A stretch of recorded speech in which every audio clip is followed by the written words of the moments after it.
நலம் காக்கும் ஸ்டாலின், உங்கள் குடும்பத்தின் நலன் அரசின் பொறுப்பு. திருவள்ளூர் மாவட்டம் திருத்தணி அருகே நாத்தாக்கா சார்பில் நடைபெறும் மரங்களோடு பேசுவோம் மாநாடு தொடங்கிய நிலையில் அங்கு செய்யப்பட்டுள்ள பலவித ஏற்பாடுகள் குறித்து விளக்குவதற்காக களத்திலிருந்து நேரலையில் இணைகிறார் செய்தியாளர் பிரபு. அவரோடு பேசலாம். பிரபு வணக்கம். தற்போது அங்க இந்த நிகழ்வுக்காக என்னென்ன ஏற்பாடுகள் செய்யப்பட்டிருக்கு, கூடுதல் விவரங்களை பதிவு செய்யலாம்.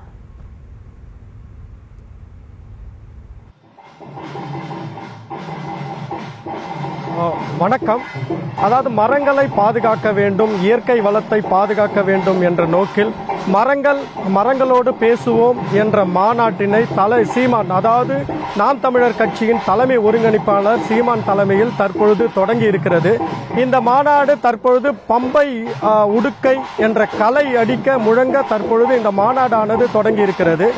ஏற்கனவே மதுரை பகுதியில் நடைபெற்ற மாநாட்டில் கால்நடைகளை பாதுகாப்போம், அவற்றின் கால்நடைகளை பாதுகாப்போம் என்ற ஆடு மாடுகள் மாநாட்டினை சீமான் தலைமையில் நடைபெற்றது.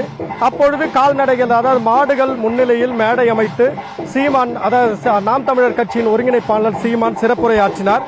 அதனைத் தொடர்ந்து வனப்பகுதிக்குள் மாடுகளை மேய்க்க சென்ற பொழுது வனத்துறையினால் தடுக்கப்பட்டார். மேலும் அதனை தொடர்ந்து அவர் மீது வழக்கு பதிவும் செய்யப்பட்டது. இந்த நிலையில் மரங்களை பாதுகாப்போம், இயற்கை வளங்களை பாதுகாப்போம் என்ற நோக்கில் தற்பொழுது திருவள்ளூர் மாவட்டம் திருத்தணி அருகே உள்ள அருங்குளம் கிராமத்தில், அதாவது சைதை துரைசாமிக்கு சொந்தமான இடத்தில் இந்த மாநாடு ஆனது துவங்கி இருக்கிறது. அதாவது செம்மர காட்டில் 60 ஏக்கருக்கும் மேற்பட்ட இடத்தில் செம்மரம் வளர்க்கப்பட்டுள்ள இந்த இடத்தில் நடைபெறும் இந்த மாநாடானது சிறப்பாக தற்பொழுது தொடங்கி இருக்கிறது. இந்த மாநாட்டிற்கு இன்னும் சற்று நேரத்தில் நாம் தமிழர் கட்சியின் தலைமை ஒருங்கிணைப்பாளர் சீமான் வருகை புரியுள்ளார். இந்த நிலையில் அவர் பேசுவதற்காக இந்த மரங்களுக்கு இடையே மேடையானது அமைக்கப்பட்டிருக்கிறது. அந்த சீமான் வருகை புரிந்த பின்னர் இயற்கை வேளாண் பேரறிஞர் நம்மாழ்வார், சூழலியல் போராளி கந்தர்லால் பகுகுணா, சுற்றுச்சூழல் தாய் வங்காரி மத்தாய், புதுச்சேரி அன்னை மீரா அல்பன்சா, அப்துல் கலாம் மற்றும் விவேக் ஆகியோர் படங்கள் வைக்கப்பட்டுள்ளது. அந்த படங்களுக்கு மரியாதை செலுத்த பின் இந்த மாநாடானது தொடங்கவிருக்கிறது.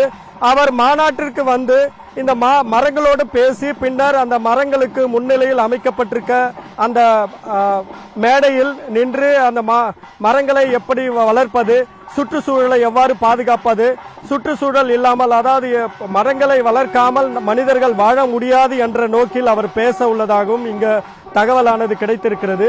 மேலும் இந்த மாநாட்டிற்கு 300க்கும் மேற்பட்ட நாம் தமிழர் கட்சியை சேர்ந்த நிர்வாகிகளும் தற்பொழுது மாநாட்டு பகுதியில் குவிந்துள்ளதால் இந்த மாநாடானது தற்பொழுது சிறப்பாக தொடங்கி இருக்கிறது.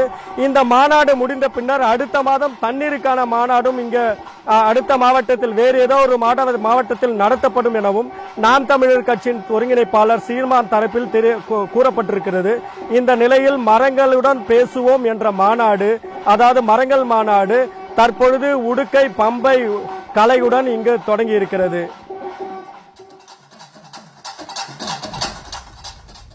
களத்திலிருந்து பல்வேறு விவரங்களை வழங்கியதற்கு நன்றி பிரபு. நலம் காக்கும் ஸ்டாலின், உங்கள் குடும்பத்தின் நலன் அரசின் பொறுப்பு.